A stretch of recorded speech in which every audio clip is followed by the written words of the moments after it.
Extremely cool fights, a shitload of blood, and even some ecchi scenes to spice it all up? What are you so excited about? You might be asking. It's nothing new for anime standards. And I mean, I would agree with you if it wasn't for a very small, minor detail that can easily be overlooked. Surprise, motherfucker! Fuck yeah, they did it again. Heavenly Delusion is a 2023 anime based off of a manga series with the same title written by Masakazu Ishiguro. You know, looking at the trailer for the first time when it was announced, I found myself with one single question. Why? But let me explain. Why adapting the series that is yet another post-apocalyptic sci-fi drama with horror elements in the form of creatures that will fuck you up even if you just look in their direction in a time period where we're already filled to the brim with media with this exact same type of premise?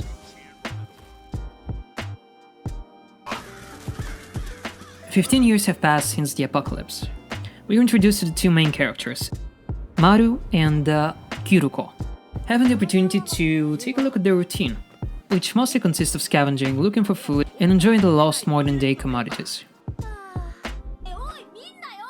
Naughty, you teasing me? While also having to defend themselves from extremely dangerous creatures called man-eaters. I know that sometimes the simpler the better is the best solution, but I'm sure that a bit more originality put into their name wouldn't have been a bad choice. In the meantime, we follow a second plotline. There is a much less interesting one, at least for the moment. There is a bunch of kids living in a sort of extremely advanced and sterile-looking facility with a bunch of scientists observing their every single action through security cameras scattered all around. This second plotline gives off extremely strong Promised Neverland vibes, with these kids in an environment confined between extremely tall walls, having no clue of what lays outside. And all of this while having an aesthetic that is way too similar to Darling in the Franxx. You know, let's just hope that it doesn't end up like neither of them. Especially this one. Please. Now, without going too much into the details and avoiding spoilers, what stick with me the most about the story are probably the characters. And no, not these. These two. And especially the chemistry between the two of them. Maru is a 15-year-old boy that has a very precise goal in mind, which is to reach a place called Heaven. And he's ready to overcome any obstacle on his way to reach his destination. Also, he has this incredibly OP power that allows him to kill the man-eaters.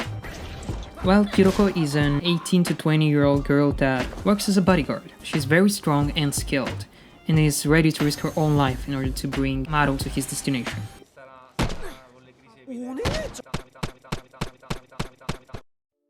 The two of them bounce off each other in a very entertaining way, both during comedic scenes with Maru's puberty-driven fuck-ups,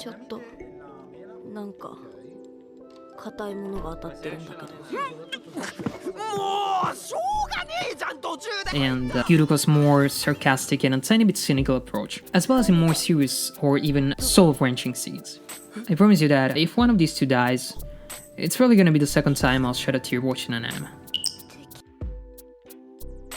The other aspect I ended up really enjoying about the series is its dual perspective and sort of a cryptic vibe all throughout. As I already said, the story is told via two different storylines that seemingly do not really have anything to do with each other, but that's only on a superficial level. Once you start to pay more attention to detail, you might notice that there are a lot of hidden connections between the two. For example, during one of the scenes at the facility, we meet this girl that is supposedly really good at drawing. She draws this giant fish with legs and arms, and then bam! The next episode, here it comes, a man-eater that looks exactly the same way tries to kill Maru and Kiruko. There are a lot of hidden connections, but they're not really shoved into our mouths.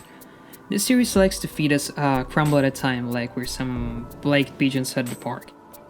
It's really up to the viewer whether to try to piece it together. But other than being a sci-fi mystery, the series touches upon a myriad of different themes, managing to even touch upon gender identity. And all of this while sneakily throwing in some incest. Because why not?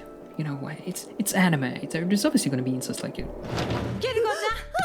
And somehow they managed to put all of these themes into one single character.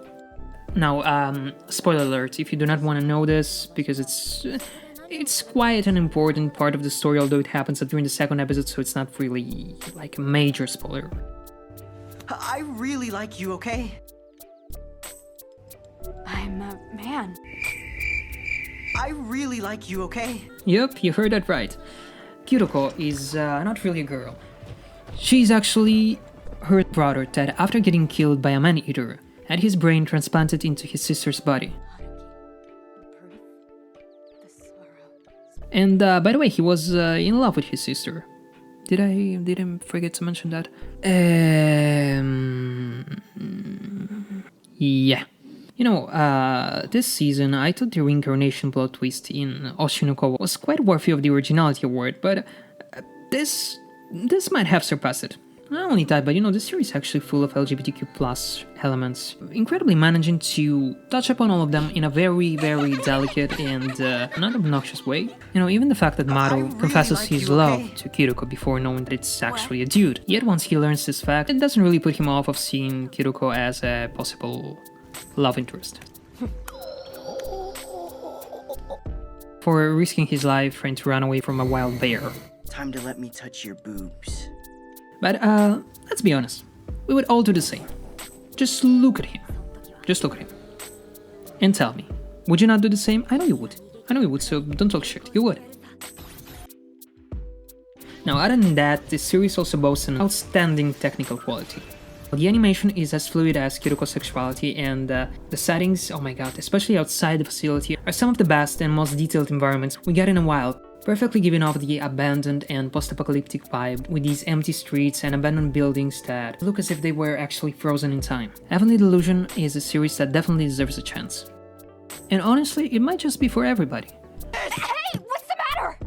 Sis, That hurts. I got in!